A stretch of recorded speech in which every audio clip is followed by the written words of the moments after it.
चलिए, हमारा टॉपिक है theory of electrical double layer, right. हमने लास्ट क्लास में पढ़ा था charge on the colloidal particles, right. तो उसी का ही हम क्या करने वाले हैं, एक एग्जांपल देंगे और यहाँ पे हम इलेक्ट्रिकल डबल लेयर के बारे में बात करने वाले हैं। ठीक है जी, तो इसको हम एक एग्जांपल से समझते हैं।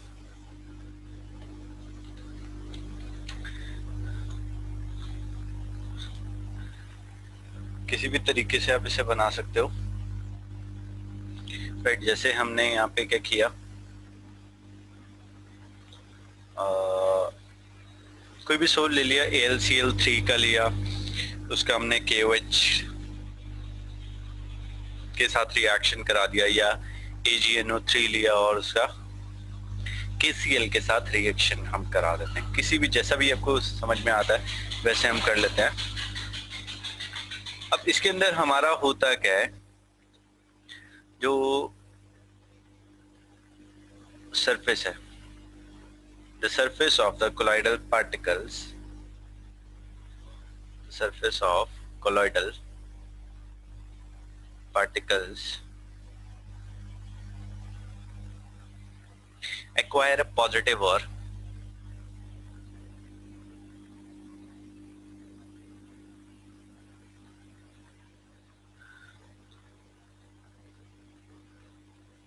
negative charge by selective adsorption of ions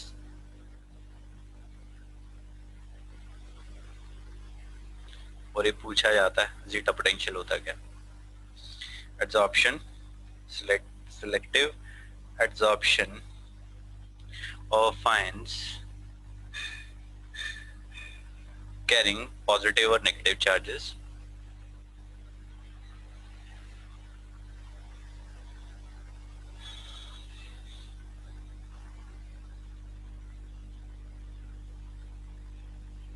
positive or negative charges respectively।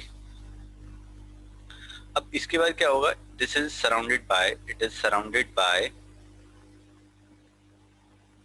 another layer,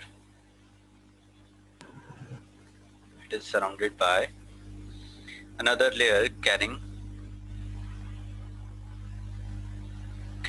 opposite charge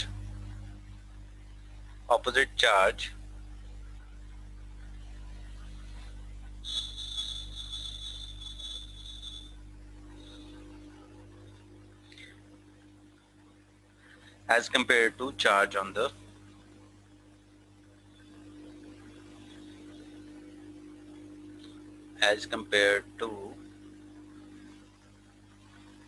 on the dispersed phase particles।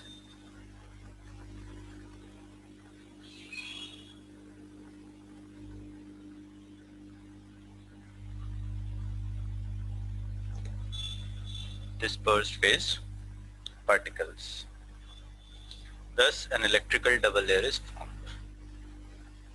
Thus an electrical double layer is formed, right. इसके अंदर हमने क्या किया, जैसे मैं यहाँ पे एक इमेज ऐड कर रहा हूँ, तो ये हमने यहाँ पे एक बनाया, यहाँ पे हमने क्या किया, AlOH होल थ्राइस लिया, राइट। इसके अंदर हमने दो चीजें लेनी है। लेट्स सपोज हमने क्या किया, AlCl3 लिया और KOH लिया। अब इसमें एक मेरे को क्या करना पड़ेगा, एक डाइल्यूट लेना पड़ेगा और एक क्या लेना पड़ेगा, कंसंट्रेटेड लेना पड़ेगा। ठीक है, अब देखो यहाँ पे हमारे पास AlOH होल थ्राइस था। अब लेट्स से, अब यहाँ पे क्या कौन कौन से आयन बनेंगे, ये Al+3 बनेगा, +3 OH नेगेटिव बनेंगे, 3 को रहने देते हैं, है ना, सॉरी, यहाँ पे बनेंगे Cl negative plus K positive plus OH negative, right. अब यहाँ से ये वाला निकला और ये वाला निकला, तो इन्होंने बना दिया AlOH होल थ्राइस, राइट। अब देखो, जो ये हमारा AlOH थ्राइस हुआ, इसके ऊपर कौन सी चीज हमारी पास आ रही है, पॉजिटिव आयंस इसके ऊपर एड्सॉर्ब हो रहे हैं। अब यहाँ पे ये वाला और ये वाला दो आयन बचे हमारे पास सोल्यूशन में, यही हमारे इस AlOH थ्राइस के ऊपर एड्सॉर्ब होने वाले हैं। ठीक है जी, के पॉजिटिव और Cl नेगेटिव में से दोनों में से एक आयन मेरा एड्सॉर्ब होगा। ध्यान से समझना है, यहाँ पे बचपन से बता रहा हूँ, हमने क्या किया, AlCl3 और KOH लिया। ठीक है, हम दोनों को मिक्स करके AlOH होल थ्राइस का क्या बनाया हमने, कोलाइडल सोल बना दिया। अब कोलाइडल सोल पे ये वाला और ये वाला दोनों आयन मिलके ये बनाते रहे। अब मेरे पास सोल्यूशन में K पॉजिटिव और Cl नेगेटिव आयंस मेरे सोल्यूशन फेज में प्रेजेंट है, मतलब कोलाइडल सोल के जो फेज है उसमें प्रेजेंट है। अब देखो यहाँ पे पॉजिटिव आयंस हमारे पास क्या हो रहे हैं, एड्सॉर्ब हो रहे हैं। पॉजिटिव आयंस एड्सॉर्ब हो रहे हैं इस कोलाइडल पार्टिकल के ऊपर, तो मतलब K पॉजिटिव आयन भैया हमारे यहाँ एड्सॉर्ब होंगे। अब इसका मतलब क्या हुआ, जो ये AlCl3 था ये डाइल्यूटेड फॉर्म में था और जो KOH था वो कंसंट्रेटेड फॉर्म में था।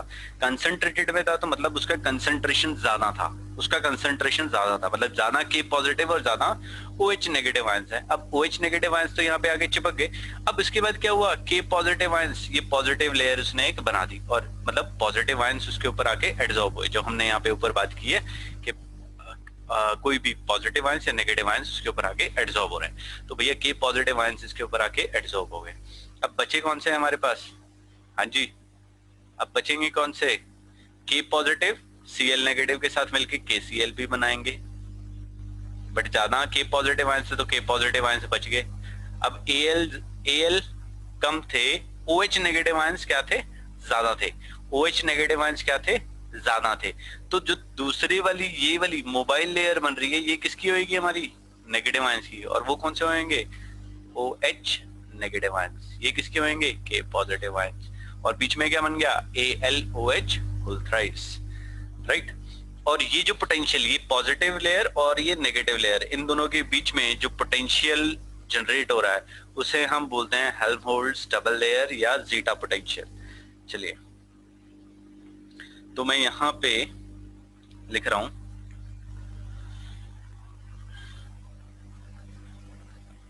फॉर एग्जाम्पल, यहाँ पे मैंने ये पूरा आपको समझा दिया है। ठीक है जी, इन्होंने कोई और एग्जाम्पल लिया था तो मैं वो नहीं ले रहा हूं। अब the positively charged layer, the positively charged layer जो फर्स्ट लेयर बनी है इज फिक्स्ड लेयर, उसे हम फिक्स्ड बोलेंगे, fixed, and is further surrounded by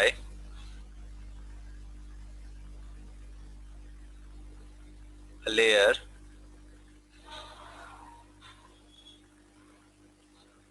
consisting of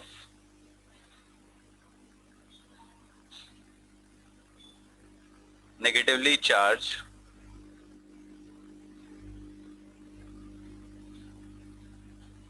Cl negative ions, right? They are Cl negative ions। चलिए Cl नहीं, यहाँ पे हम OH नेगेटिव आयंस कर देंगे क्योंकि हमारा यहाँ पे OH नेगेटिव आयंस बचे हुए हैं, राइट।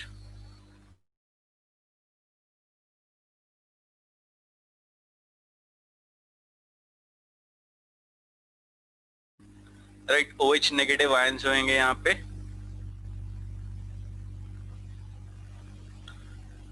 ठीक।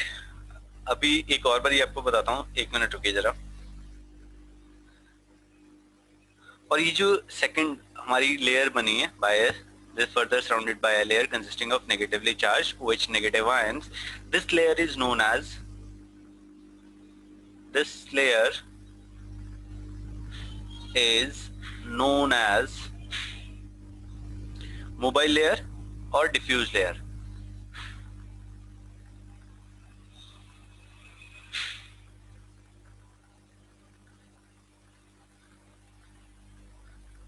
mobile layer or diffuse layer, and this is known as Helmholtz, HELMHOLTZ,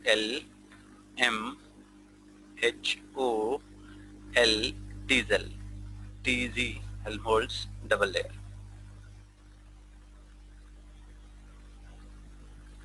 और a potential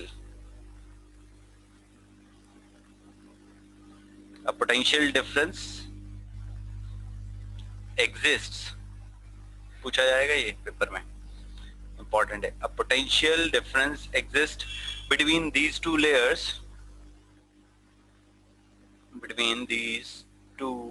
layers, is called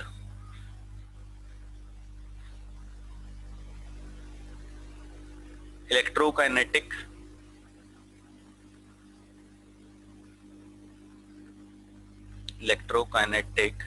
or zeta potential,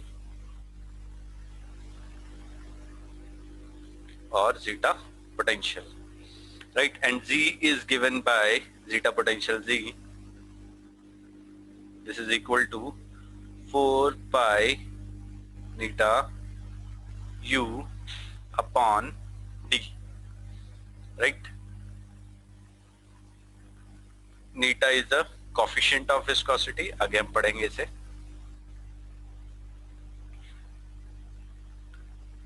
Neta is coefficient of viscosity, D is the dielectric constant, या physics में पढ़ लोगे क्या होता है, dielectric constant,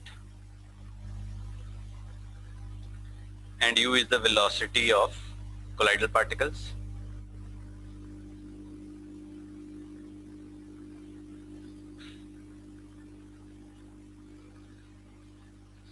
D is the colloidal particles.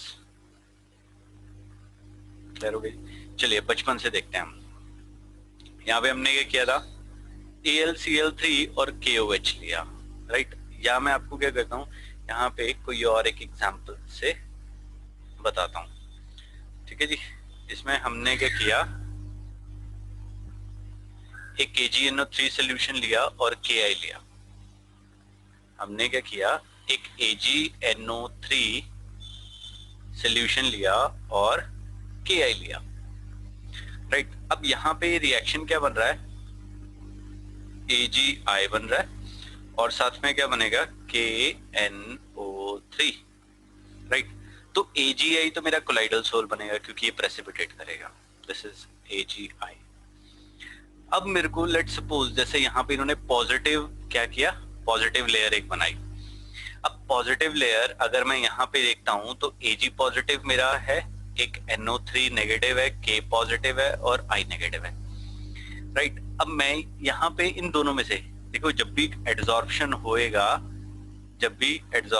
होता है तो कॉमन आयन का एड्सॉर्प्शन होता है यहाँ पे, ठीक है जी। मैंने पीछे थोड़ी सी गलती की है, इन दोनों में से एक आयन हमारा एड्सॉर्ब होएगा, या तो Ag पॉजिटिव या I नेगेटिव। लेट सपोज मेरे को पॉजिटिव आयन यहाँ पे एड्सॉर्ब करना है, तो Ag पॉजिटिव ये वाला क्या रहेगा, हमारा कंसंट्रेटेड फॉर्म में रहेगा और ये हमारा डाइल्यूटेड फॉर्म में रहेगा, जिसकी वजह से इसके ऊपर, इसकी सरफेस के ऊपर Ag पॉजिटिव आयंस एड्सॉर्ब होंगे। ये मैंने गलती की है, कॉमन आयन हमेशा हमारा एड्सॉर्ब होता है, Ag positive ion, Ag positive ion, Ag positive ion. तो यहाँ पे हमारा जो आयन एड्सॉर्ब होगा वो Ag पॉजिटिव होगा। तो यहाँ पे Ag पॉजिटिव आयन हो गया क्योंकि ये कंसंट्रेटेड फॉर्म में था, तो Ag पॉजिटिव आयन क्या हो गए भैया, हमारे इसके ऊपर एड्सॉर्ब हो गए। क्योंकि Ag ज्यादा थे, I कम थे, तो Ag ने, ये Ag था, इसने सारे के सारे I को खा लिया और AgI as a colloidal sol बना दिया। अब Ag कंसंट्रेशन में ज्यादा थे तो Ag क्या करेगा, इसके ऊपर प्रेसिपिटेट होना शुरू कर देगा, Ag इसके पूरे के ऊपर प्रेसिपिटेट करना शुरू कर देगा, राइट? अब उसके बाद क्या बनेगा, K की कंसंट्रेशन कम है, NO3 आयंस की कंसंट्रेशन क्या है, ज्यादा है। तो यहाँ पे क्या होगा, एक और लेयर आएगी हमारी जो डिफ्यूज लेयर है या मोबाइल लेयर, वो NO3 माइनस की होगी, NO3 माइनस की होगी, NO3 माइनस की होगी, NO3 माइनस की होगी, NO3 माइनस, NO3 माइनस, ठीक है जी, NO3 माइनस, राइट? अब इसके अंदर मैं आपको बता रहा था, तो यहाँ पे इसमें चेंजेस क्या आ जाएंगे, ये वाला हमारा कंसंट्रेटेड हो जाएगा क्योंकि पॉजिटिव है, तो ये कंसंट्रेटेड और ये डाइल्यूटेड। तो AlOH थ्राइस हुआ, तो सबसे पहले क्या होएगा, एल्यूमिनियम का फर्स्ट लेयर बनेगा, क्योंकि Al+3 था तो Al+3 की फर्स्ट लेयर होने वाली है, और उसके बाद हमारा जो सेकंड लेयर डिफ्यूज लेयर होएगी या मोबाइल लेयर होएगी वो किसकी होएगी, Cl नेगेटिव की। तो इसमें एक चीज का ध्यान रखिएगा, कॉमन आयन जो होगा वही हमारा एड्सॉर्ब होगा, कॉमन आयन हमारा एड्सॉर्ब होगा। अगर मैं इसी वाले एग्जांपल को दोबारा से ले रहा हूँ नेक्स्ट पेज पे, इसमें हमने क्या किया, AgNO3 लिया और Ki लिया, इसको हमने इसके ऊपर एड्सॉर्ब कराया, तो ये क्या बनाएगा, AgI बनाएगा और साथ में ये बना देगा KNO3। अब AgI हमने ये ले लिया, दिस इज AgI, इस केस में हमने ये कंसंट्रेटेड ले लिया, ये हमने डाइल्यूटेड फॉर्म लिया। तो जो मैंने कंसंट्रेटेड लिया तो इसमें से कॉमन आयन कौन सा था, I नेगेटिव, तो फर्स्ट लेयर जो होगी वो, ठीक है जी, जो फिक्स्ड लेयर है वो किसकी होगी, I नेगेटिव आयंस की होने वाली है। जिसकी कंसंट्रेशन ज्यादा होएगा फर्स्ट लेयर उसकी बनने वाली है, राइट। अब Ag, ये I सारे के सारे Ag को खत्म कर देगा तो I नेगेटिव बचेगा, I नेगेटिव इसके ऊपर आके फिक्स्ड हो जाएगा। उसके बाद क्या बचेगा, K इस NO3 को खा लेगा, बट K ज्यादा है तो जो हमारी मोबाइल लेयर बनेगी या डिफ्यूज लेयर बनेगी वो किसकी बन जाएगी, K पॉजिटिव आयंस की। तो इस तरीके से हम, और जो ये पॉजिटिव आयन है और नेगेटिव आयन है, इन दो लेयर्स के बीच में जो पोटेंशियल जनरेट हुआ है उसे हम बोल देते हैं इलेक्ट्रोकाइनेटिक पोटेंशियल या जीटा पोटेंशियल, ठीक है जी। अब उसके बाद कुछ पॉइंट्स सीखे, charge on colloidal particles may be attributed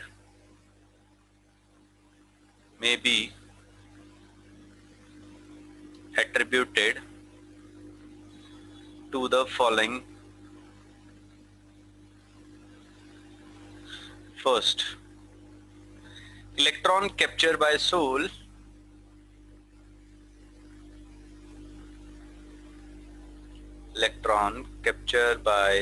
particles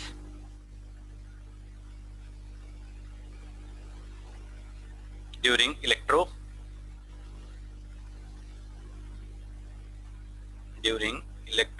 dispersion, ठीक है जी। क्यों हमारे चार्जेस आ रहे हैं, because of the following reasons. First है electrons captured by sol particle during electro dispersion. उसके बाद है प्रेफरेंशियल, जो हम प्रेफर करना चाह रहे थे, पॉजिटिव सोल बनाना, नेगेटिव सोल बनाना, preferential adsorption of ions from solution.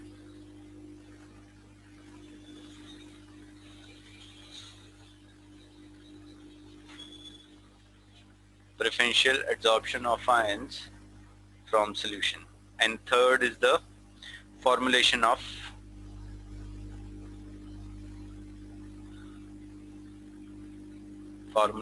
electrical double layer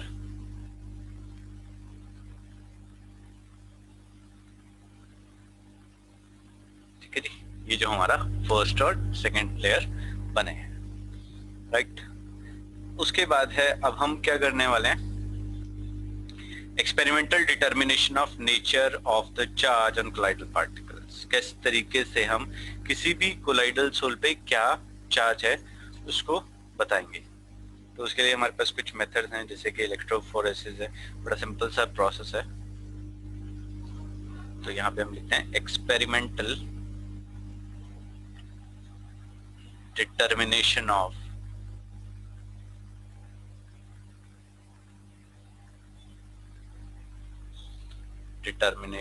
the nature of the charge on colloidal particles, ठीक है जी। क्या चार्ज है हमारा इसके ऊपर, उसको हम डिटरमिन करेंगे।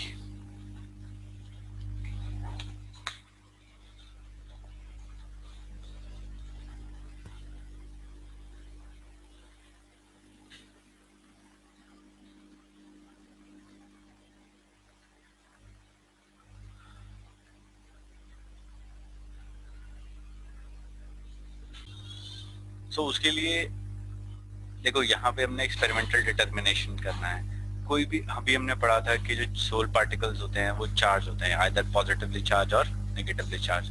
तो उसे हम कैसे डिटरमिन कर सकते हैं कि भैया इसके ऊपर पॉजिटिव चार्ज है या नेगेटिव चार्ज है? वो हम कर सकते हैं थ्रू इलेक्ट्रोफोरेसिस। इलेक्ट्रोफोरेसिस में करते क्या है हम, this is a U shape tube. इसके अंदर हमने क्या किया, यू शेप ट्यूब था और इसके अंदर हमने ये सोल डालते थे। यहाँ पे हमने क्या किया, पॉजिटिव पोल लगा दिया और एक नेगेटिव पोल लगा दिया, है ना, पॉजिटिव और एक नेगेटिव, राइट। अब इसके अंदर हमने क्या किया, चार्ज लगाया। जैसे कि हमने इलेक्ट्रिसिटी पास किया, देखो यहाँ पे कोई इलेक्ट्रिसिटी पास नहीं किया तो उसमें क्या हुआ, एक पर्टिकुलर कलर का, मतलब पूरे ओवरऑल थ्रू आउट एक जैसा सोल्यूशन का कलर रहेगा। और जैसे ही हमने यहाँ पे पॉजिटिव पोल या मतलब चार्जेस लगाए तो एक तरफ क्या होगा, कहीं पे कोई चार्ज हमारा डेंस होता चला जाएगा, मतलब गाढ़ा होता चला जाएगा वो कलर, है ना, और ज्यादा होता चला जाएगा। तो उसके थ्रू हम बता सकते हैं अगर कोई सोल पार्टिकल्स थे पॉजिटिव पोल की तरफ गए तो मतलब भैया वो नेगेटिव चार्ज था, और अगर जो हमारा सोल था उसके पार्टिकल्स नेगेटिव पोल की तरफ जाते हैं, इसका मतलब क्या है, जो हमारा सोल है वो पॉजिटिवली चार्ज्ड है। इस तरीके से हम इसे बता सकते थे। तो इलेक्ट्रोफोरेसिस इसके अंदर होता क्या है, involves migration of colloidal particles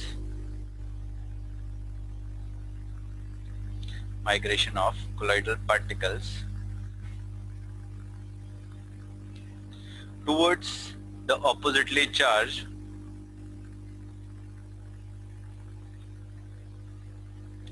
the oppositely charged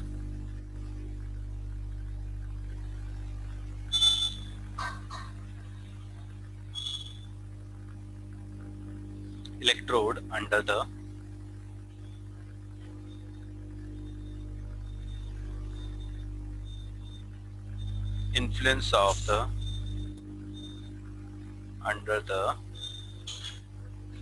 influence of the applied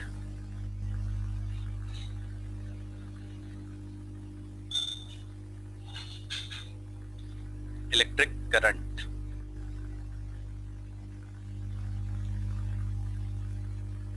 उसे हम बोलते हैं electrophoresis, right.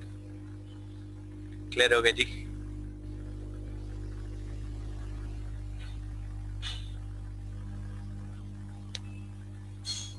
So this is electrophoresis. अगर आप एनसीईआरटी बुक उठाएंगे वहां से भी आप देख सकते हो, ठीक है जी। इलेक्ट्रोफोरेसिस, और जो इलेक्ट्रोफोरेसिस में होता क्या है, colloidal particles oppositely charge electrode की तरफ मूव करते हैं, और जैसे ही वो डिस्चार्ज, मतलब कोलाइडल पार्टिकल्स हैं वो इलेक्ट्रोड से स्ट्राइक करते हैं, तो वो क्या करते हैं, हमारे कोगुलेट होना शुरू कर देते हैं, ठीक है जी, कोगुलेट होना शुरू कर देते हैं। अब इसके अंदर एक चीज और है, the movement of dispersion medium, एक और डेफिनेशन भी इसमें, the movement of dispersion medium मतलब solvent, the movement of dispersion medium under the influence of the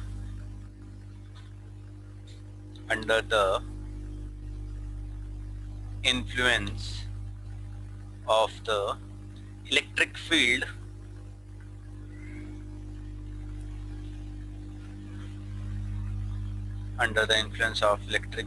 when the dispersed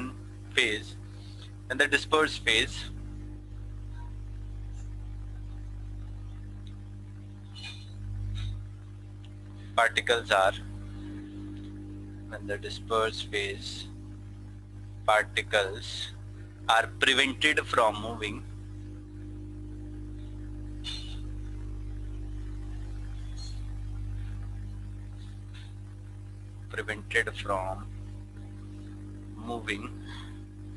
is called electroosmosis।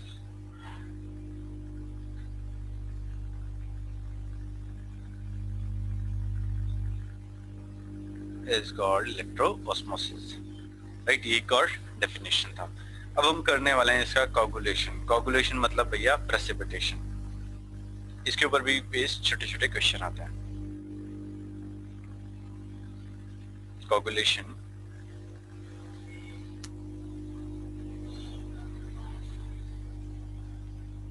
of colloidal solution.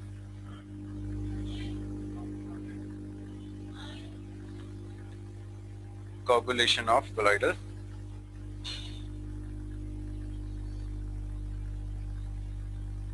solution.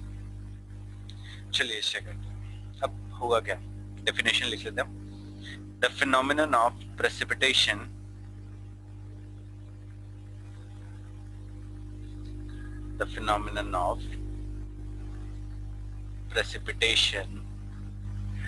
of a colloidal solution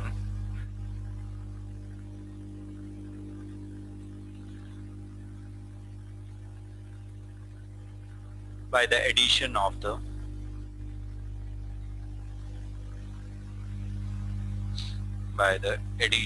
the excess of an electrolyte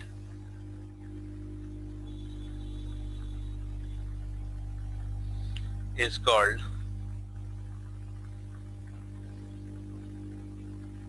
coagulation or flocculation.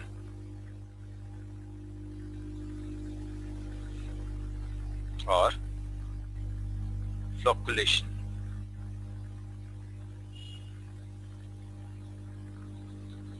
क्या किया हमने इसमें, कोई भी हमारा colloidal sol था उसको precipitate करने के लिए मैंने क्या किया, एक्सेस ऑफ इलेक्ट्रोलाइट डाल दिया. अब इलेक्ट्रोलाइट क्या करेगा, उसके अंदर आयंस हैं, तो उसके ऊपर जितने भी हमारे आयंस हैं, ऑपोजिटली चार्ज आयंस है, वो उसके साथ क्या करेंगे, रिएक्ट कर जाएंगे, उसके चार्ज को न्यूट्रलाइज कर देंगे और वो हमारे क्या करेंगे, प्रेसिपिटेट करना शुरू कर देगा.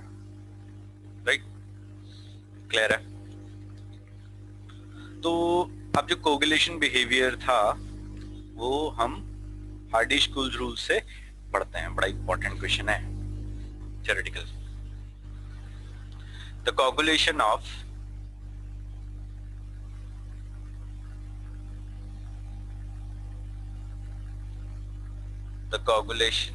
behavior of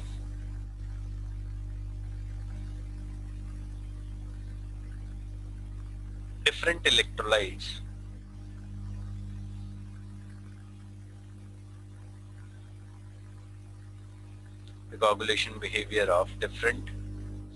electrolytes has been studied by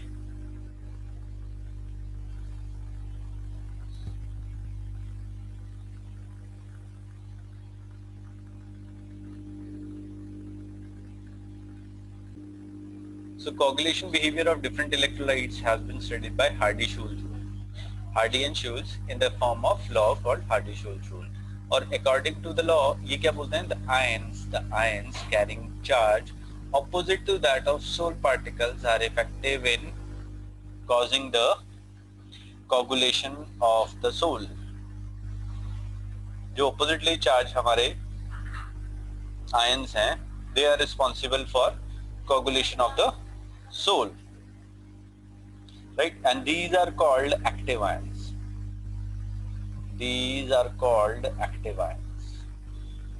देखो हमें तो चार्जेस खत्म करने हैं उनके ऊपर, क्योंकि चार्जेस एक दूसरे को रिपेल करते हैं, जिसकी वजह से वो स्टेबल थे. और जैसे ही मैंने वहां पे क्या किया, इलेक्ट्रोलाइट डाल दिया, वो क्या करेगा, इलेक्ट्रोलाइट में आयंस है, पॉजिटिव आयंस में, नेगेटिव आयंस में, तो वो क्या करेंगे, जो सोल के ऊपर चार्ज है, पॉजिटिवली चार्ज है तो नेगेटिव आयंस हिट कर जाएंगे, और अगर सोल के ऊपर नेगेटिव आयंस है तो positive ions from the electrolyte उसके ऊपर जाके उस चार्ज को न्यूट्रलाइज कर देंगे. जैसे ही वो चार्ज न्यूट्रलाइज हुआ तो क्या हुआ, कोलाइडल पार्टिकल्स एक दूसरे को रिपेल नहीं करेंगे और वो नीचे बैठना शुरू कर देंगे. इसको हम बोलते हैं कोगुलेशन. राइट, तो फर्स्ट पॉइंट ये था. और सेकंड पॉइंट है कि the coagulation power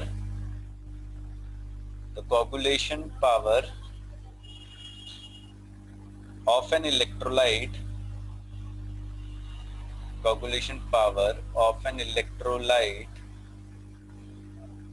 is directly proportional to the is directly proportional to the valency of the active ion.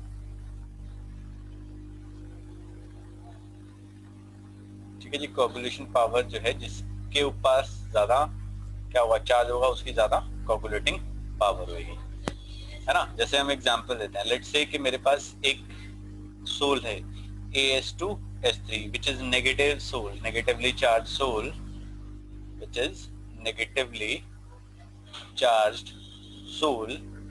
तो कौन सा कैटायन, देखो नेगेटिवली चार्ज है तो कैटायन इसे करेंगे, तो Al+3 आयन उसकी कोगुलेटिंग पावर सबसे ज्यादा होगी, फिर उसके बाद होगी Mg+2 और उसके बाद होगी Na पॉजिटिव, क्योंकि ये एक आयन तीन नेगेटिव सोल्स को, तीन नेगेटिव चार्जेस को बैलेंस कर देगा।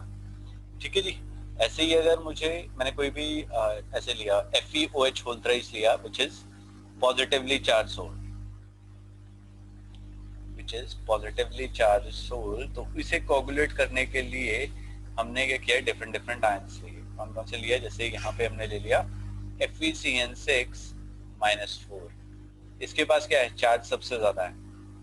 फिर उसके बाद क्या लिया, फॉस्फेट आयन PO4-3, फिर उसके बाद कौन सा लिया, SO4-2, फिर उसके बाद कौन सा लिया, Cl नेगेटिव। ये चार एक ही आयन चार पॉजिटिव आयंस को क्या करेगा, कोगुलेट कर देगा।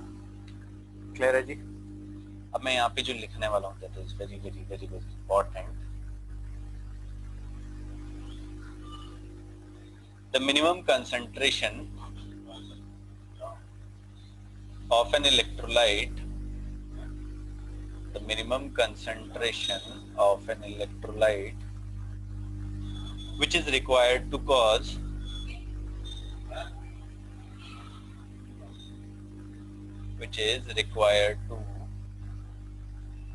the coagulation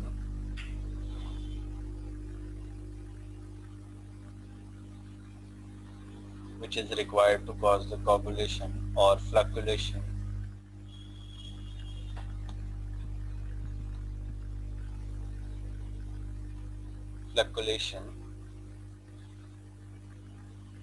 of 1 liter of colloidal soul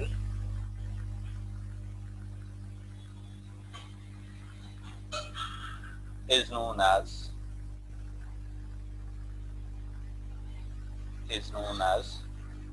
flocculation value or coagulation value.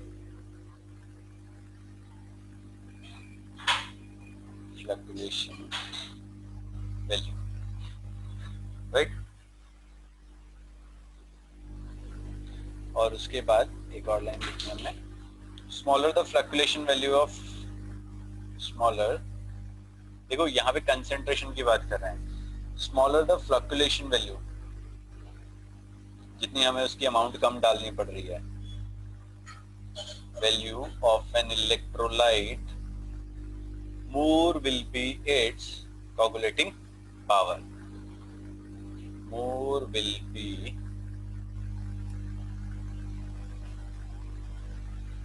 its coagulating power।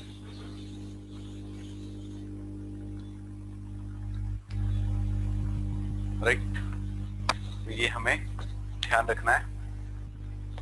ठीक है जी। जैसे अगर मेरे को AlCl3 है तो मेरे को उसकी कंसेंट्रेशन कम डालनी पड़ेगी एज कम्पेयर टू KCl या NaCl, ठीक है, या as compare to magnesium sulphate. Aluminium के पास सबसे ज्यादा है ना, तो उसकी फ्लक्चुएटिंग वैल्यू क्या होगी, छोटी होगी, और वो उसकी ज्यादा कोगुलेशन पावर है।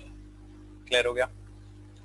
अब उसके कुछ और मेथड्स भी हैं, फ्यू मेथड्स फॉर कोगुलेशन, वो भी हम करेंगे।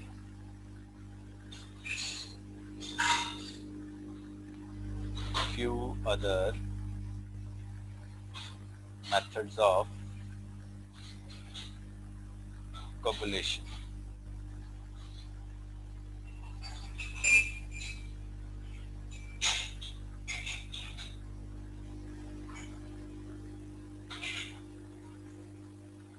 First है by mutual precipitation. Mutual precipitation में क्या होगा, दो ऑपोजिटली चार्ज कोलाइडल सोल लेंगे, एक पॉजिटिवली चार्ज और एक नेगेटिवली चार्ज, और उनकी इक्विमोलर क्वांटिटीज लेंगे और उनको हम मिक्स कर देंगे, ठीक है जी। और ये क्या करेगा, हमारा प्रेसिपिटेट कर जाएगा, और वो प्रेसिपिटेट कर जाएगा, ठीक है जी। When equimolar solution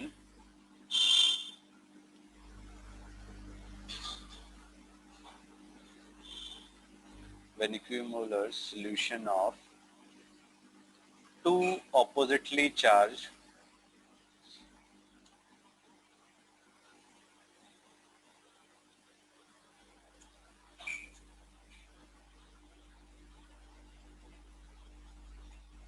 colloidal soles are mixed,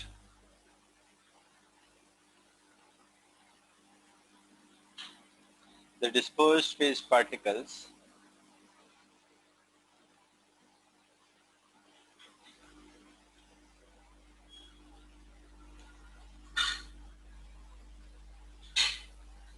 the dispersed phase particles mutually neutralize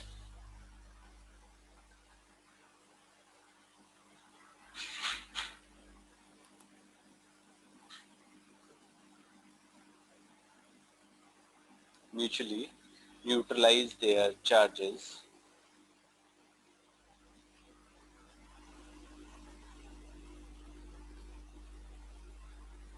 and get coagulated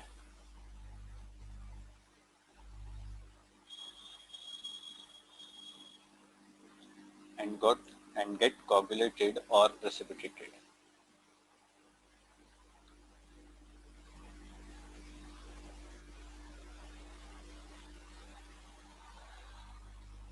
right? Precipitated. तो इसमें हम क्या करेंगे, जैसे मैंने FeOH थ्राइस लिया, पॉजिटिवली चार्ज सोल था, उसको हमने क्या किया, As2S3 नेगेटिवली चार्ज सोल थे, दोनों को हमने मिक्स किया, तो ये हमारे दोनों कोगुलेट कर जाएंगे, राइट। तो फर्स्ट मेथड ये हो गया बाय म्यूचुअल प्रेसिपिटेशन, सेकंड है बाय परसिस्टेंट डायलिसिस। अब परसिस्टेंट डायलिसिस से क्या होने वाला है, डायलिसिस क्या कर रहा था, जितने भी आयंस थे, अभी देखा हमने कोलाइडल सोल है ना, इम्प्योर थे, उनके बीच में क्या आते हैं, आयंस आ जाते हैं। जब ये आयंस को हटा देंगे, क्योंकि आयंस एडसॉर्ब है इनकी सरफेस के ऊपर, जब ये आयंस हमारे खत्म हो जाएंगे तो सारे क्या करेंगे, फिर से नीचे बैठ जाएंगे। By persistent dialysis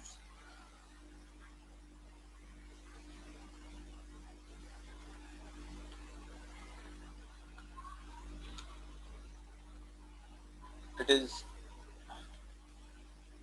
dialysis is done to remove the excess of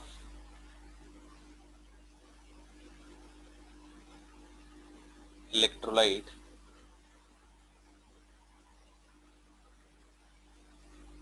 from the colloidal soul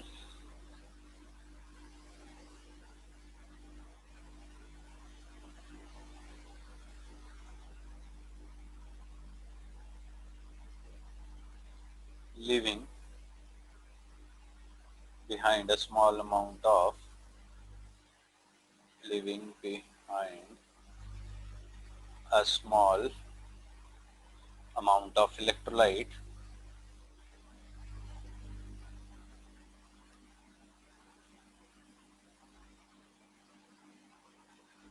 which accounts for its stability।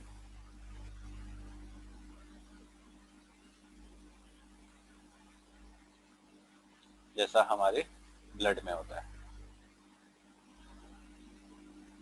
Right. अगर हम इसे डायलिसिस को बार बार रिपीट करते रहें तो ये क्या करेगा, कंप्लीटली रिमूव कर देगा इलेक्ट्रोलाइट्स का, जिसकी वजह से वो हमारे कोगुलेट हो जाएंगे।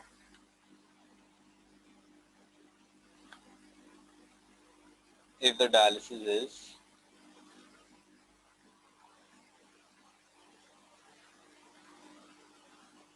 is repeated so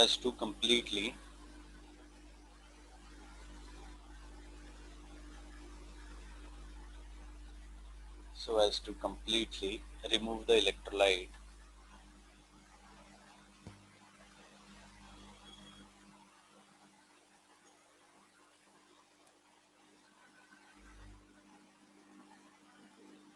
from the soul, then in the absence of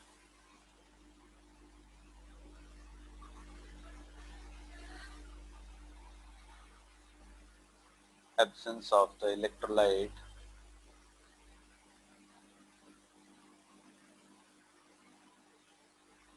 the dispersed phase particles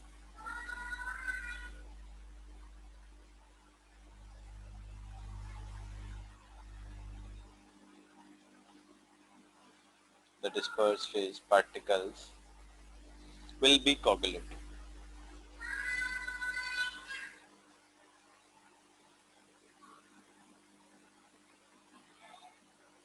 right, तो परसिस्टेंट डायलिसिस हो गया।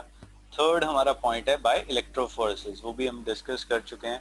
जैसे ही हमारे जो है ना पॉजिटिवली चार्ज या नेगेटिवली चार्ज जो सोल थे, पार्टिकल्स थे, जैसे ही वो इलेक्ट्रोड के साथ टच करेंगे, दे लूज देयर चार्जेस और प्रेसिपिटेट कर जाएंगे by electrophoresis.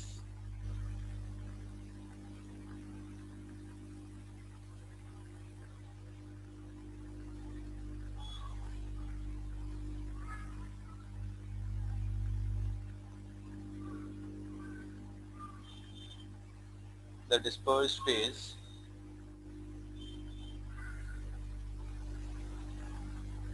particles move towards the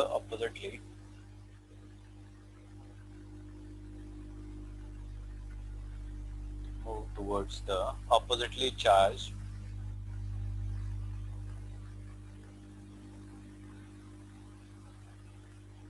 electrodes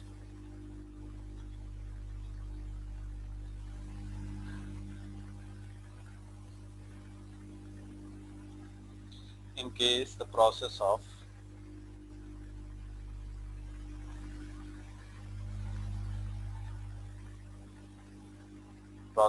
electrophoresis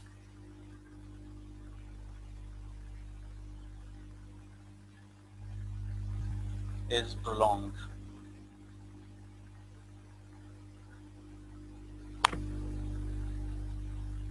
Then these particles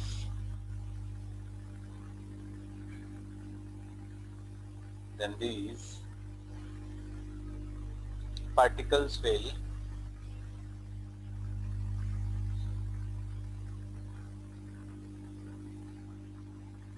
repeatedly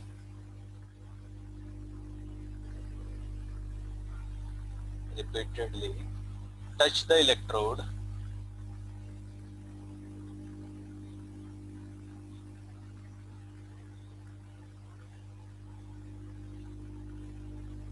and will get rid of their charges.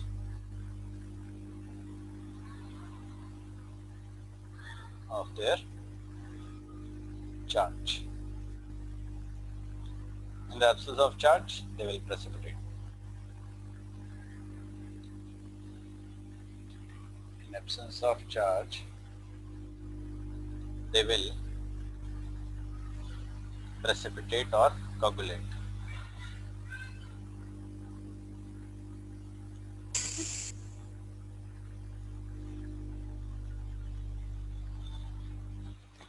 Right. Next we have by boiling.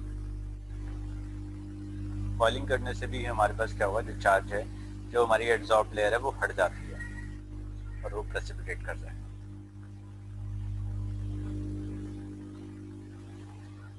On boiling, the molecules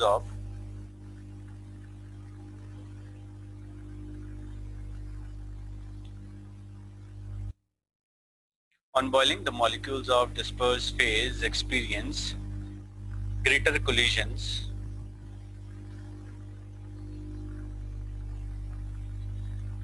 greater collisions by the molecules of the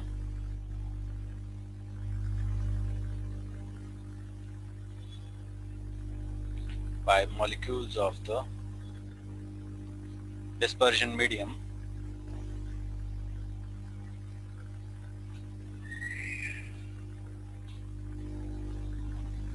this reduces the charge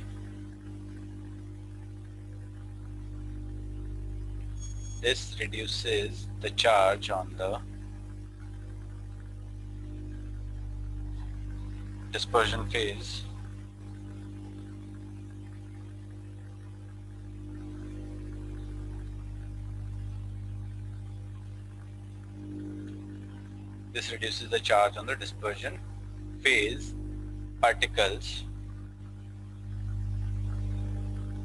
As a result, they tend to come closer. And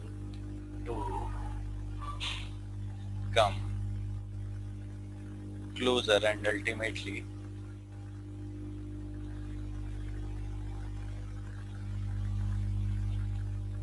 settle as precipitate, right? और last है हमारा by addition of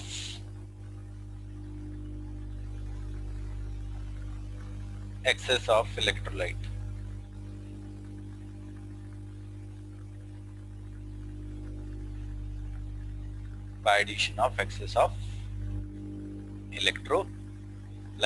तब भी हमारा ये क्या करेगा, precipitate कर जाएगा.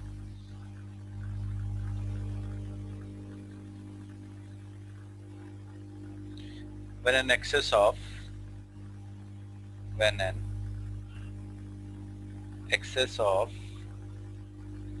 electrolyte is added,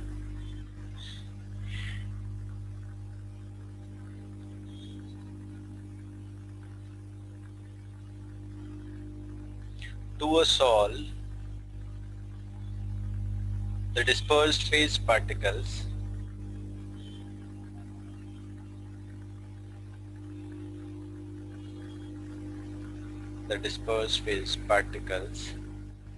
interact with the oppositely charged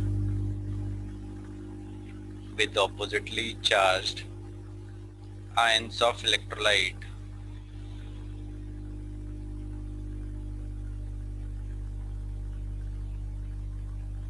As a result,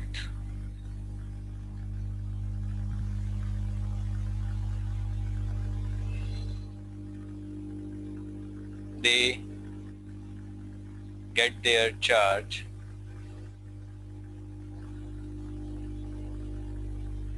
neutralized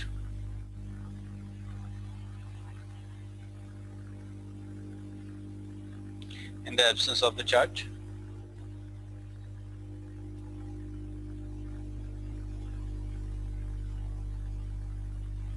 In the absence of the charge, they get coagulated.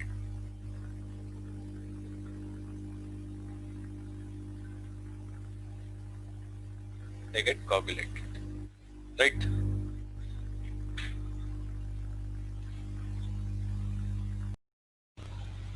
हमारा नेक्स्ट टॉपिक है coagulation of lyophilic souls.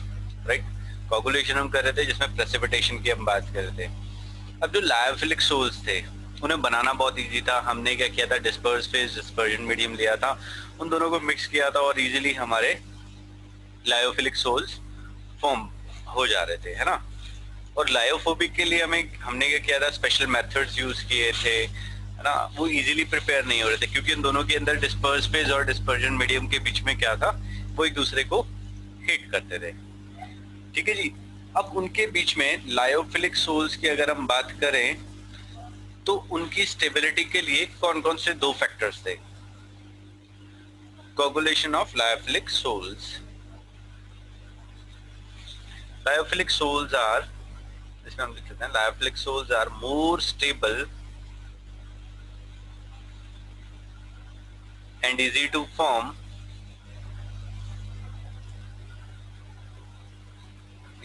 form, as compared to lyophobic soles, right. जो हमारे lyophobic souls थे वो less stable थे और वो बनाने के लिए स्पेशल मेथड्स का यूज कर रहे थे। The two main factors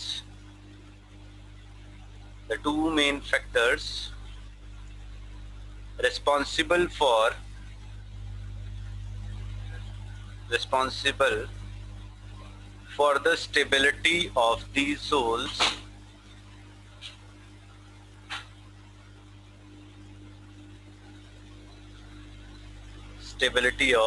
soles are: first point, presence of charge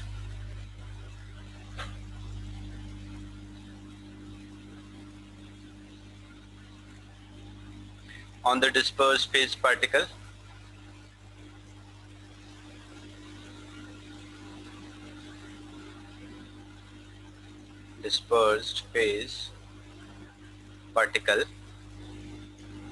particles, right? And second is the solvation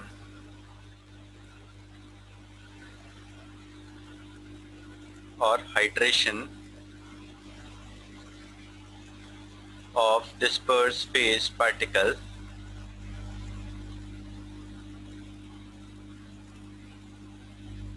और कोलाइडल सोल, राइट। दो रीजन है उसके, क्या क्या हमारा presence of charge on disperse phase particles और दूसरा है solvation of disperse phase particles और कोलाइडल पार्टिकल्स, राइट। अब इसको कैसे करेंगे? बाय रिमूविंग या बाय एडिंग सुटेबल इलेक्ट्रोलाइट, जो क्या करेगा उन चार्ज को रिमूव कर देगा। तो इसको कोगुलेट करने के लिए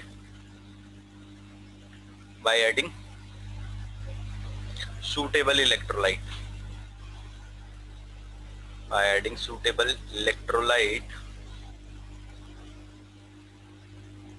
the charge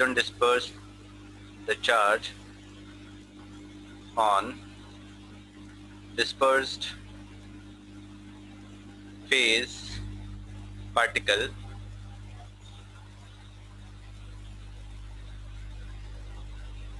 particles can be removed,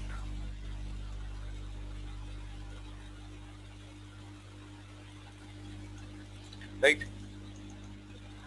या हम कैसे कर सकते हैं? By adding suitable solvent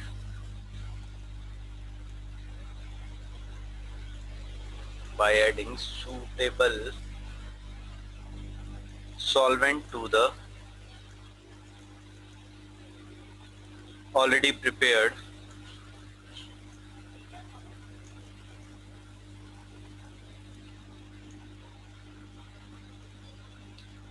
prepared colloidal salt,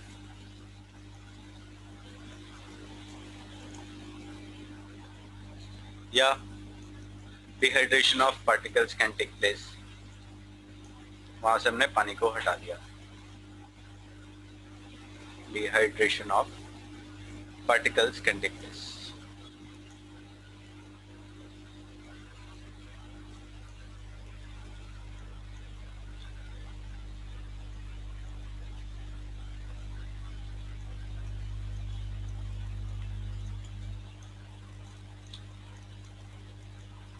ठीक है जी। उसके बाद कुछ नोट है, नोट के बाद हम कुछ पॉइंट्स बना लेते हैं या इंपॉर्टेंट पॉइंट्स। इसमें क्या होगा? Macromolecular collides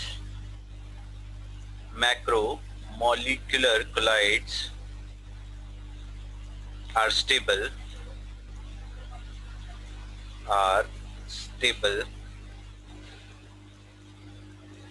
and cannot be easily coagulated.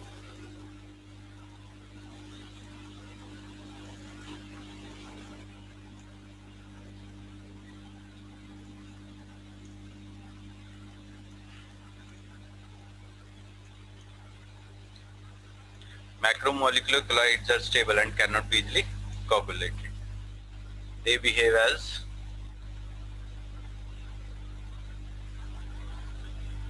true. They behave like as they behave like true solution.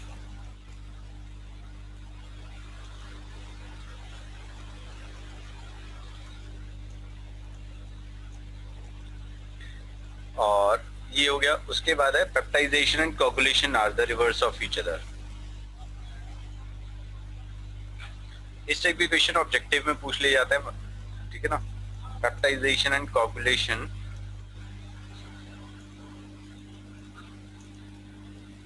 Are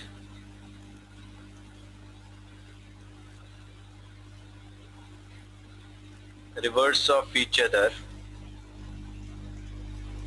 अब पेप्टाइजेशन होता क्या था, फ्रेशली प्रिपेयर्ड जो हमारा प्रेसिपिटेट था उसे हम कोलाइडल सोल में कन्वर्ट करते थे bye adding suitable electrolyte, right. और कोगुलेशन क्या होता था, प्रेसिपिटेशन को हम कोगुलेशन बोल रहे हैं. अब देखो दोनों एक दूसरे के उल्टे हो गए. पेप्टाइजेशन में हम जो हमारा प्रेसिपिटेट था उसे हम कोलाइडल सोल बना रहे हैं और कोगुलेशन में क्या करते थे, जो कोलाइडल सोल होता था उसको प्रेसिपिटेट करा रहे थे. तो दोनों क्या है, एक दूसरे के रिवर्स. तो ये हो गया. नेक्स्ट टॉपिक है हमारे लिए प्रोटेक्शन ऑफ कोलॉइड्स.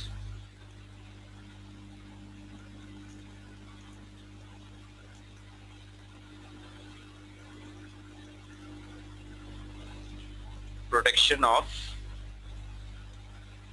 कोलॉइड्स.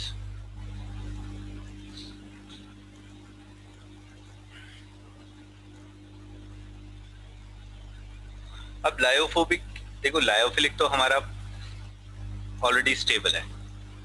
हमें स्टेबल करना किसे होता है, लायोफोबिक को, right. Lyophilic already stable, lyophobic को हमें प्रोटेक्ट करना है, राइट. जो हमारे लायोफोबिक होते हैं वो क्या है, हमारे अनस्टेबल होते हैं और उन्हें प्रोटेक्ट करना होता है फ्रॉम कोगुलेशन, राइट. और उसकी कोगुलेशन से उसे प्रिवेंट करने के लिए हम क्या करते हैं, अलग अलग मेथड्स का यूज करते हैं.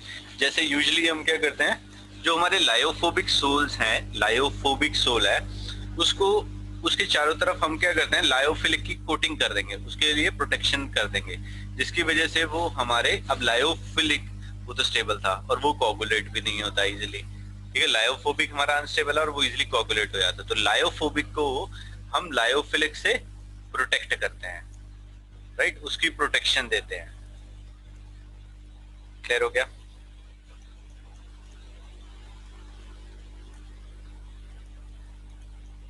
तो इसको क्या बोलते हैं हम, the process of protecting, the process of protecting the lyophobic colloids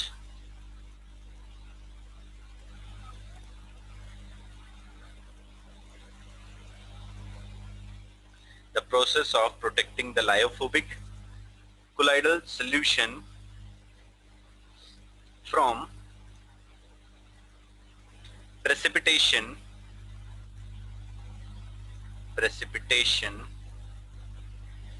by the electrolytes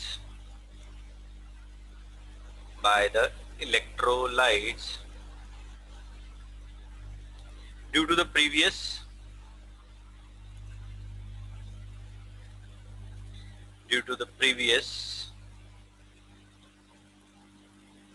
addition of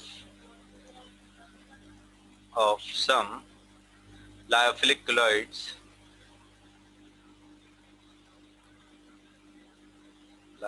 colloids is called protection.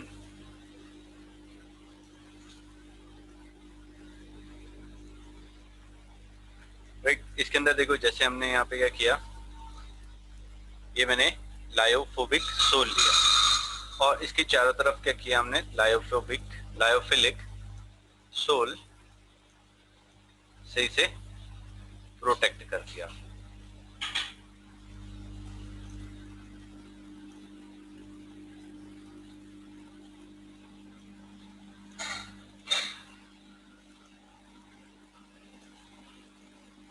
lyophobic sole and this is lyophilic sole.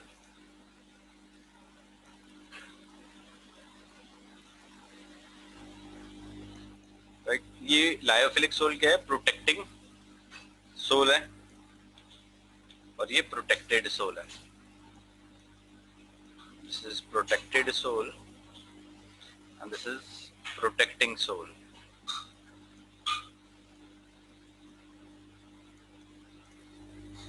Right, अब इसको समझने के लिए इसकी कितनी अच्छी प्रिवेंशन है. राइट, कोई भी हमारा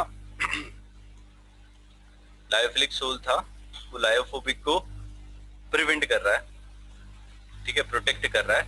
उसके लिए हमने एक डेफिनेशन लिखे है विच इज गोल्ड नंबर. ठीक है, डेफिनेशन पूछ ली जाती है पेपर में. The number of milligrams of the protective colloid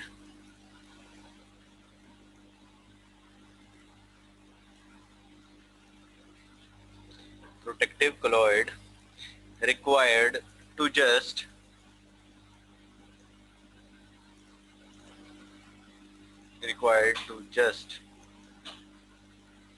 prevent the coagulation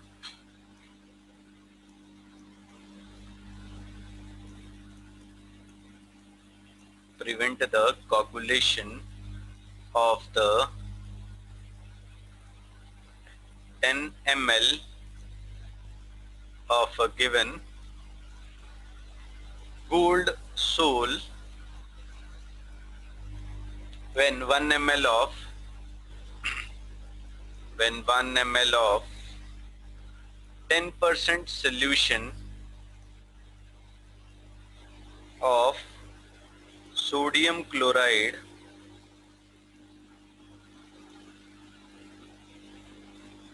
is added to it.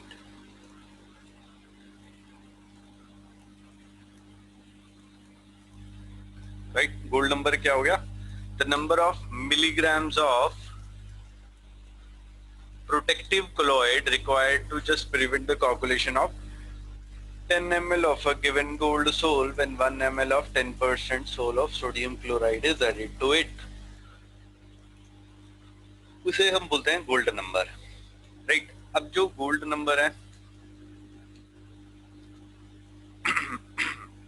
अब जो कोगुलेशन है, जैसे मैं एग्जांपल लेता हूँ यहाँ पे. अब मेरे को गोल्ड सोल है मेरे पास, ठीक है, गोल्ड सोल है, उसका कोगुलेशन करना है. और जो उसकी कोगुलेशन है वो हम कैसे डिटरमिन कर सकते हैं? By change of colour. अगर मेरा कलर गोल्ड सोल का रेड से ब्लू में हो जाता, ठीक है, तो वो कोगुलेट हो गया. राइट, अब अगर मैं अलग अलग चीजों की लेता हूं तो उन सब की अलग अलग. अब देखो प्रोटेक्टिव कोलॉइड है, कितना प्रोटेक्टिव कोलॉइड, थोड़ा सबसे मिलीग्राम क्या लिखा हुआ है? The number of milligrams of protective colloid required to just prevent. हमने जो चीज डालनी है, जैसे मैंने यहाँ पे कोगुलेशन गोल्ड सोल का करना था. अब गोल्ड सोल क्या है मेरा? लायोफोबिक है. अब उसे प्रिवेंट करने के लिए मैंने क्या डाला? Lyophilic sol. क्या डाला? Lyophilic sol. तो जितना कम डालना है उतना ज्यादा क्या है? उसकी प्रोटेक्टिव पावर है. जितना कम डाला, उसकी मिनिमम अमाउंट की बात कर रहे हैं ना, ठीक है जी. तो जितना कम हमने डाला उसकी उतनी ज्यादा प्रोटेक्टिव पावर है. जैसे कि मैं यहाँ पे एग्जांपल दे रहा हूँ, जैसे गोल्ड सोल के लिए ही बात करते हैं यहाँ पे. The coagulation of gold sole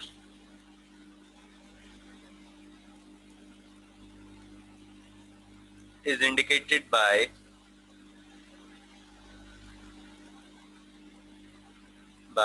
change in the color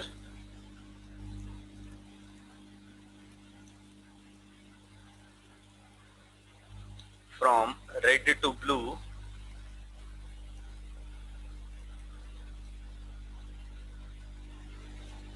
right. अब गोल्ड नंबर, जैसे मैंने यहाँ पे जिलेटिन डाला, ये क्या है? प्रोटेक्टिव कोलॉइड है. इसका अगर हम गोल्ड नंबर की बात करें तो this is the gold number. तो गोल्ड नंबर कितना है इसका? 0.005 to 0.01. राइट। ऐसे ही अगर मैं सोडियम मोलिएट की बात करता हूँ, सोडियम ओलिएट, इसके अगर गोल्ड नंबर की बात करते हैं तो वो आता है 0.0421। राइट। उसके बाद हम बात करते हैं स्टार्च की, तो वैल्यू आती है 15 to 25। राइट। तो हम यहां से लिख सकते हैं smaller the value of gold number, greater will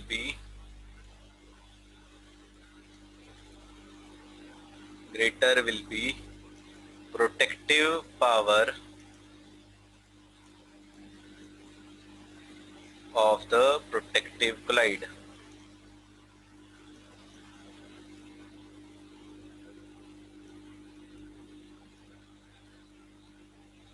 बस ये हमें रखना है। तो गोल्ड नंबर क्या हो गया, इनवर्सली प्रोपोर्शनल हो गया इसके प्रोटेक्टिव पावर के। ठीक है जी।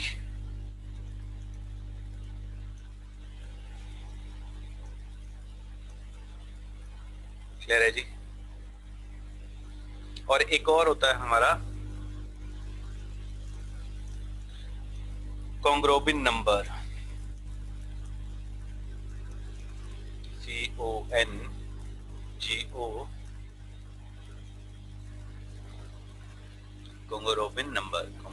कॉन्ग्रोबिन नंबर। अब ये क्या बोलता है, the protective power of lyophilic colloid can be compared with another term called Kongorobin number। और इसे डिफाइन कैसे करते हैं, the amount of protective colloid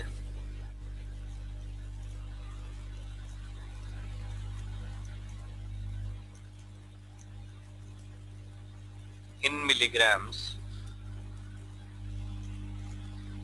which prevents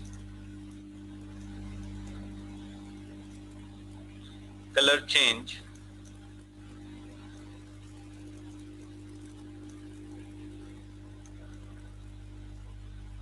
in 100 ml of 0.001% Kongorobin dye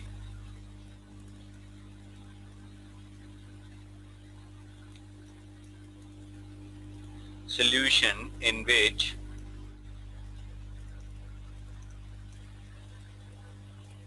0.16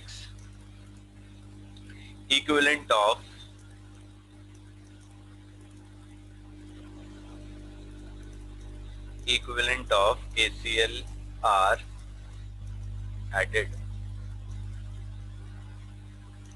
right? The amount of protective colloid in milligrams which prevent color change in 100 ml of 0.001% Kongorobin dye solution। ठीक है जी। ये भी हमारा एक definition हो गया, that's like gold number. Right. अब हम यहाँ से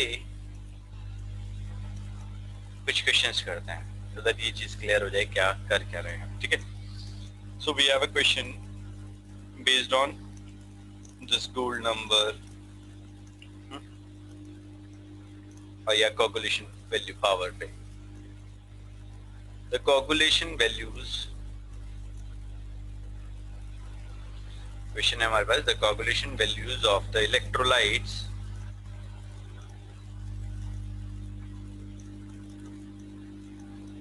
AlCl3 and NaCl for As2S3 Sol are 0.093 and 52 respectively. How many times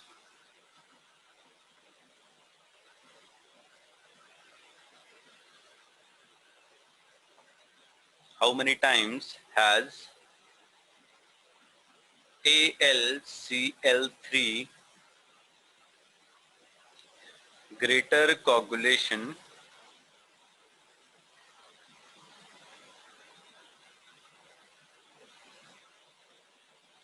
coagulating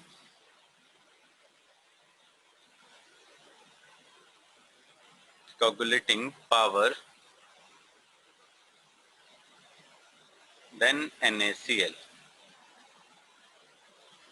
Right?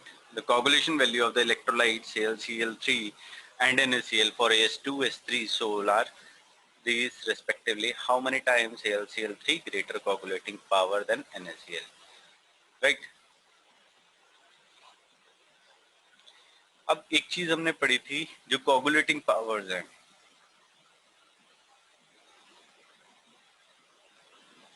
Coagulating powers of the electrolyte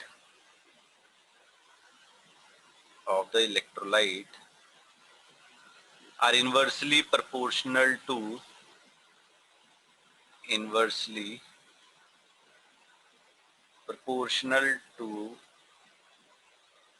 their coagulating values.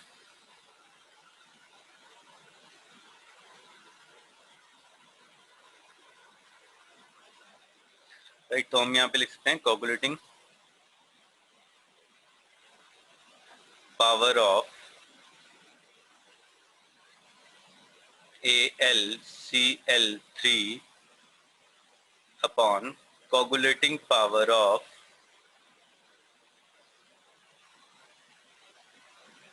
NaCl which is equal to, अब देखो AlCl3 के नीचे आने वाली है तो वो आ जाएगा 52/0.093. अब इसे करोगे तो ये आ जाता है 559. So we can say कि coagulating power of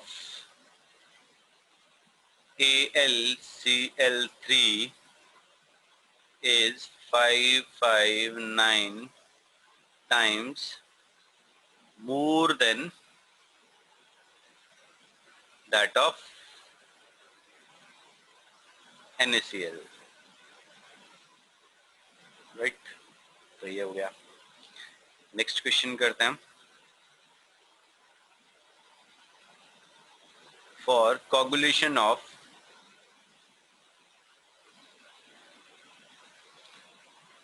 for coagulating 200 ml of arsenious sulfide As2S3 Sol, 10 ml of 1m NaCl solution is required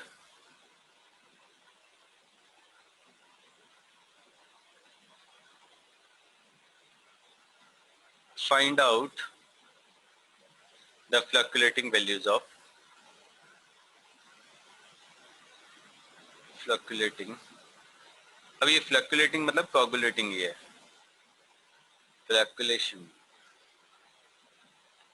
Flocculation values of NaCl.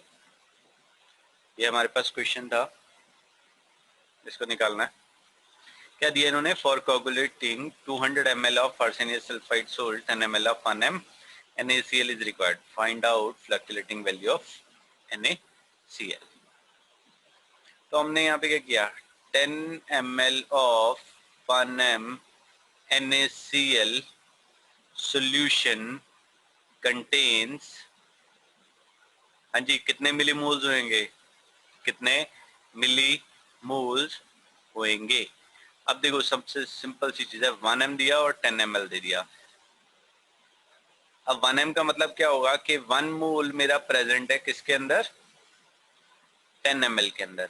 अब इसको अगर मेरे को लीटर में करना है या मिलीलीटर में करना है, हाँ, तो हम यहाँ पे क्या करेंगे? इसको एज इट इज रखते हैं. तो ये कितना आ जाएगा मेरा? हाँ जी, 1/10. राइट, तो इसके कितने, जितने ml है उतने मिलीमोल्स हो जाते हैं ये. इसको हम उठाएंगे और इसको इसके साथ मल्टीप्लाई कर देंगे, तो ये बन जाएगा हमारा 10 मिली मोल्स। जितने ml है उतने मिली मोल्स बना दीजिए। ठीक है जी, 1m था, ये 1 मोल बाय 10 ml, क्योंकि मोलैरिटी का फॉर्मूला होता है moles by volume of solution in litre. अब ये क्या था, मिलीलीटर में था, इसे लीटर में हमने कन्वर्ट नहीं किया, तो यहाँ पे इसका क्या आ जाएगा, 10 मिली मोल्स। अगर यहाँ पे 100 ml होता तो वो कितना हो जाता, 100 मिली मोल्स, राइट। तो अब हम यहाँ पे क्या करेंगे, 10 ml से NaCl सोल्यूशन कंटेन 10 मिलीमोल। अब इसके बाद क्या होगा, 200 ml of AS2S3 require for coagulation. हाँ जी, 200 ml के लिए कितना चाहिए हमें, 10 ml, कितना, 10 ml, और वी कैन से 10 मिली मोल्स, 10 मिली मोल्स। तो 1000 ml के लिए कितना चाहिए होगा, 1000 ml of triarsenyl sulphide, that will be equal to 10 by 200 into 1000, तो ये आ जाएगा 5, तो we can say 50 millimoles. This will be the answer, right. Clear हो गया जी, 10 मिलीमोल्स, और उसके बाद आ जाएगा हमारा आंसर 50 मिलीमोल्स। अच्छा, किसी को कोई कंफ्यूजन है तो बता सकता हूँ वापस से। 0.025 grams of starch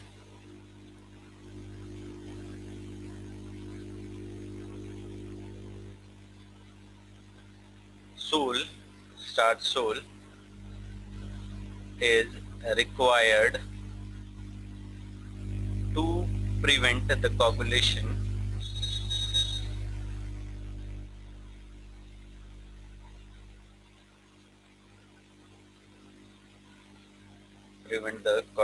of 10 ml of gold sole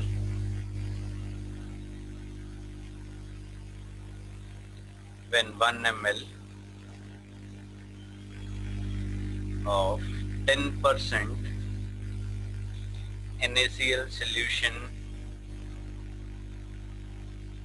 is added.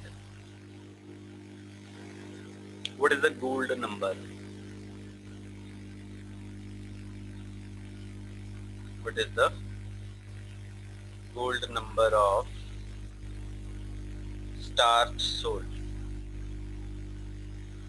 ठीक है जी, क्या दिया इन्होंने, 0.025 grams of starch is required to prevent the coagulation of 10 ml of gold sole when 1 ml of 10% NaCl solution is added. What is the gold number of starch salt? ठीक है जी, हमें gold soul का, sorry starch का gold number निकालना है। ठीक है ना, जितनी छोटी वैल्यू है गोल्ड नंबर की उतना ज्यादा वो बढ़िया है फॉर प्रिवेंशन ऑफ सोल। चलिए इसको करते हैं। इसमें क्या हुआ, amount of starch needed to prevent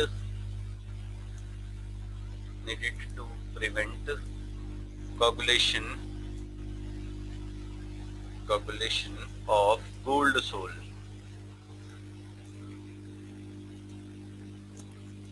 that is equal to 0.025 grams,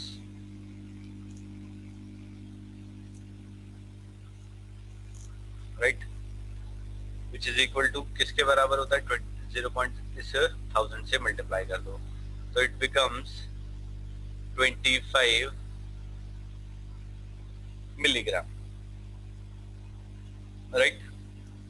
अभी 25 मिलीग्राम इसको रिप्रेजेंट कर रहा है गोल्ड नंबर को, तो gold number of starch will be equal to, क्योंकि डेफिनेशन में हमने अभी दिखाता हूँ, gold number of starch will be equal to 25। अब गोल्ड नंबर की डेफिनेशन दिखाता हूँ। Gold number, the number of milligrams, जितने मिलीग्राम चाहिए थे वही गोल्ड नंबर है। The number of milligrams of protective colloid required to just prevent the coagulation of 10 ml of a given gold sol when 1 ml of 10% solution of sodium chloride is added। जितने वो milligrams में वही उसका gold number हो जाएगा। ठीक है साहब, तो ये था हमारा गोल्ड नंबर का खेल। इसके बाद हम बात करेंगे यहाँ पे इमल्शंस के बारे में।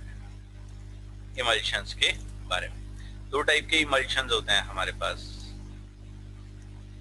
ठीक है, इमल्शन की अगर हम बात करें तो पेंट टाइप होता है वो। उसमें दो चीजें होती हैं, या तो water in oil in water होता है या वाटर इन ऑयल होता है। दो टाइप के इमल्शंस है हमारे पास। ठीक है जी। और ये इमल्शंस कैसे बनते हैं? जिसमें डिस्पर्स फेज और डिस्पर्जन मीडियम दोनों क्या होंगे हमारे लिक्विड स्टेट में होंगे।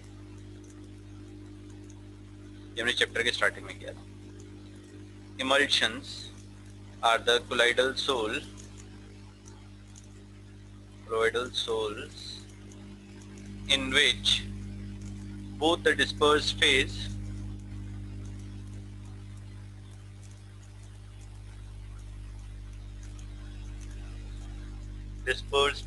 and dispersion medium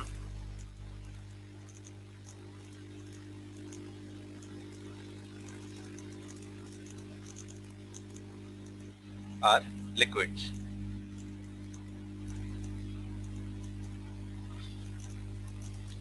and they are immiscible। क्योंकि अगर ये मिसिबल होते तो वो ट्रू सोल्यूशन बना देंगे, and they are immiscible। Right, clear हो गया जी। और these are stabilized by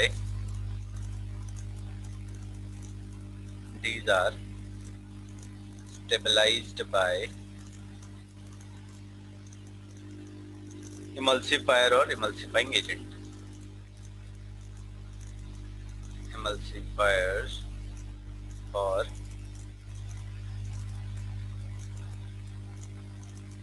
emulsifying agents। Right, इनके कुछ एग्जांपल्स की अगर मैं बात करता हूँ तो हमारे घर पे बहुत सारी चीजें आती है, जैसे मिल्क हो गया, बटर हो गया, क्रीम हो गया, कोल्ड क्रीम्स हो गई, व्हिप्ड क्रीम हो गई, ठीक है, वर्निशिंग क्रीम्स हो गई, फूड लिवर ऑयल्स हो गए। These are examples। अब ये दो टाइप के होते हैं। टाइप्स की अगर मैं बात करता हूँ, यहाँ पे दो टाइप के हैं emulsions. Right, oil in water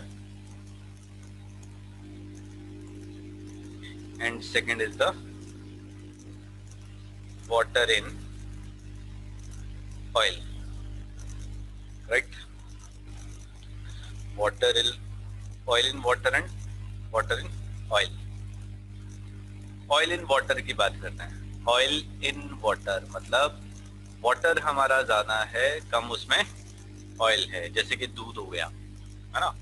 दूध में क्या पानी जैसा होता है, जैसे हमने उसे बॉईल किया तो उसमें क्या होता है, मलाई अलग आ जाती है और वाटर दूध अलग रहता है ना। तो वो एक कॉमन एग्जांपल है।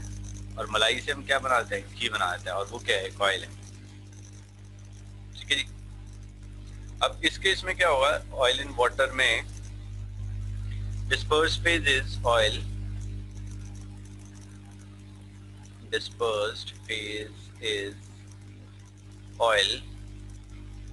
while dispersion medium is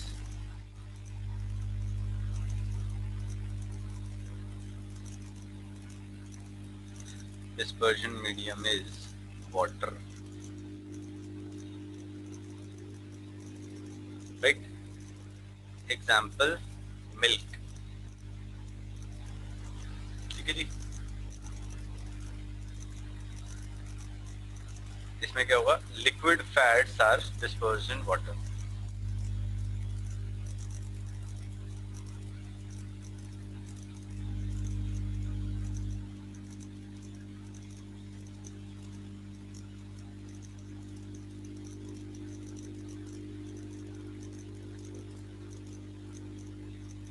clear हो गया जी। उसके बाद आते हैं water in oil.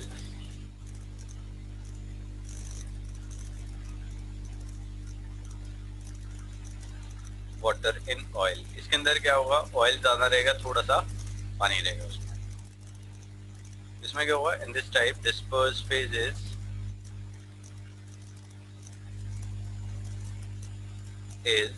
Water while dispersion medium is oil. While the dispersion medium is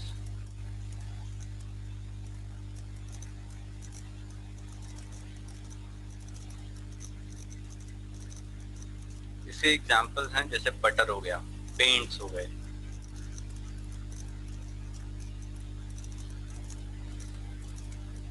butter, इसमें क्या होता है, मेनली थोड़ा सा पानी होता है और उसमें ज्यादातर क्या रहता है, हमारा ऑयल रहता है।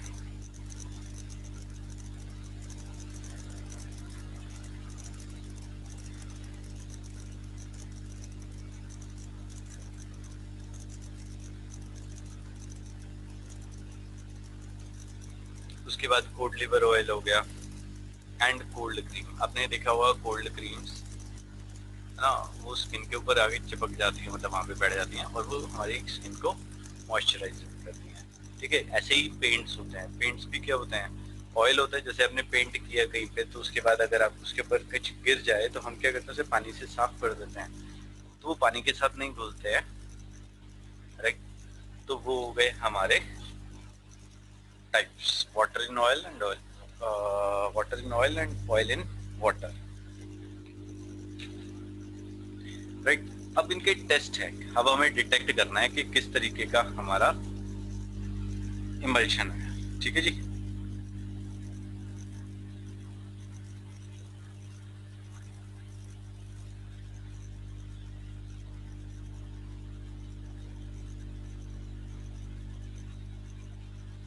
तो डिटेक्शन करते हैं हम, detection of types of emulsions.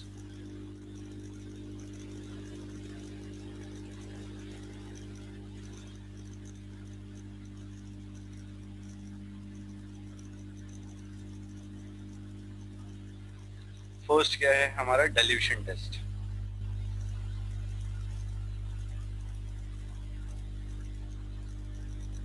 Right. Dilution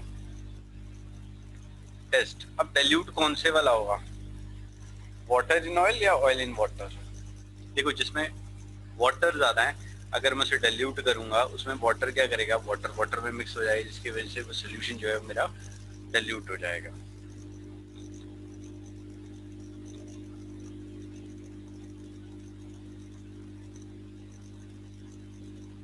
अब इसके लिए ये करो, take emulsion in a beaker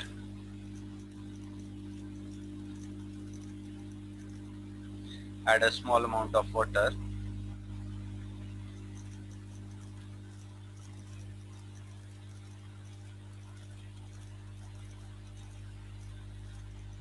add a small amount of water, right. In case it gets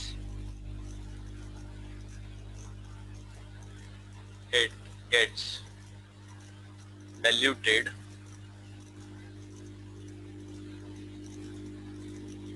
it is an example of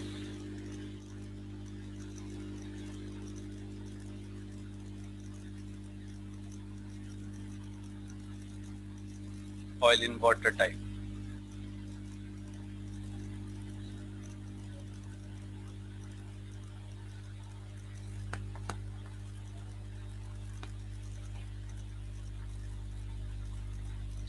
Oil in water type, right. अगर water separate out हो जाता है, if water forms a separate layer,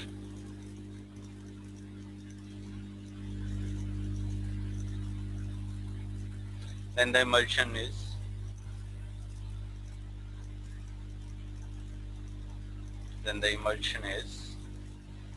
water in oil type.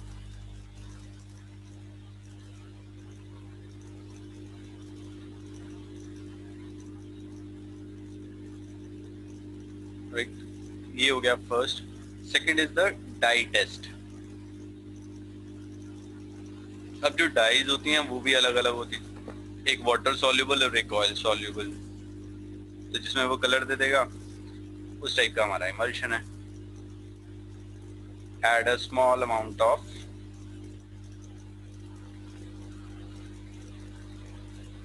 oil soluble dye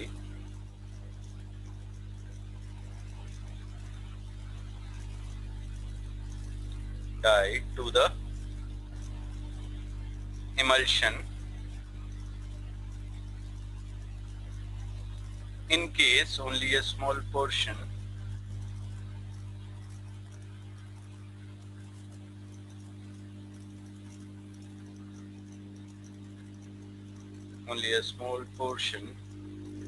of it gets colored. It is an example of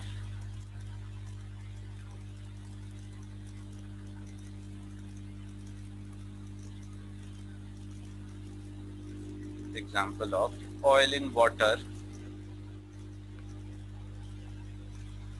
emulsion.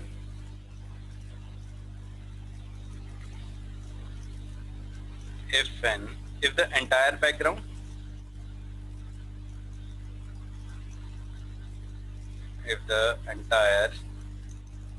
background is colored, it is an example of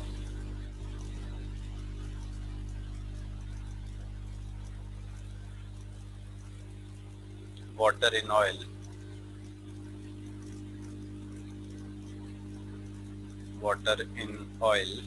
emulsions.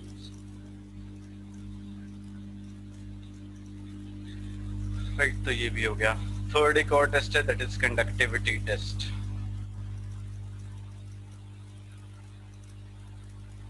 Conductivity test में हम electrical conductivity करेंगे। अगर वो conduct कर रहा है, तो water conduct करता है बट ऑयल कंडक्ट नहीं करता है, तो हम यहाँ पे लिख सकते हैं the electrical conductivity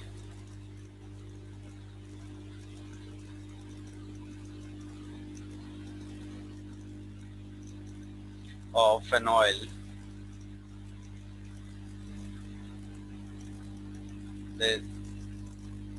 the electrical conductivity of an oil in water type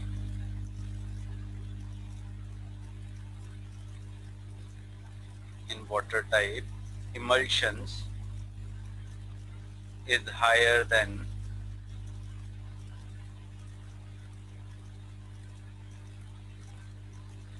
that of water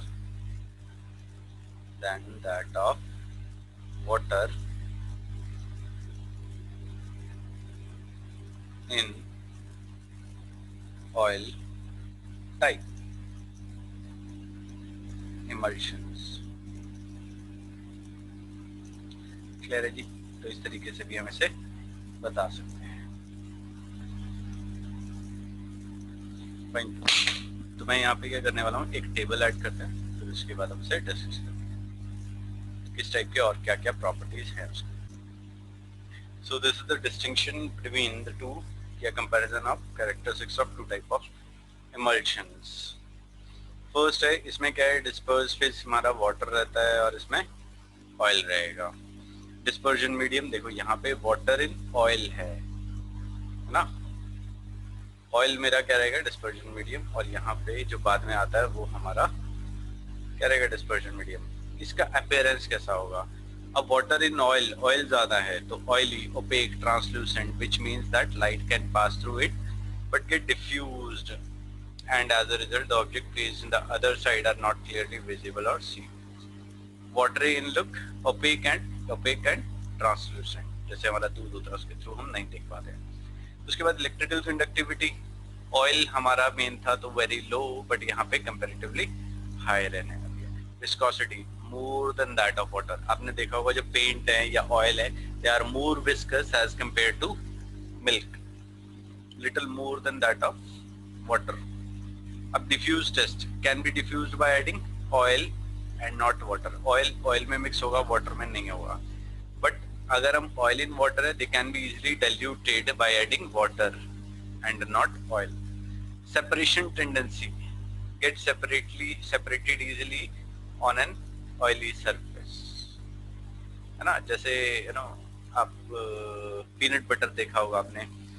अब उसमें क्या होता है, वाटर होता है और ऑयल भी होता है. या पेंट देखोगे तो उसमें थोड़ा सा पानी रहता है, तो वो अलग अलग हो जाते हैं, है ना. और ये क्या होता है, ऑयली सरफेस पे अलग अलग हो जाते हैं और ये हमारे वाटर सरफेस पे अलग हो जाते हैं. उसके बाद dye test give specific colour with dyes, only colour droplets can be seen. Clear हो गई. डाइज के साथ जो वाटर इन ऑयल है वो स्पेसिफिक कलर देगा, बट ऑयल इन वाटर में क्या करेगा, वो स्मॉल ड्रॉपलेट्स दिखेंगे, राइट.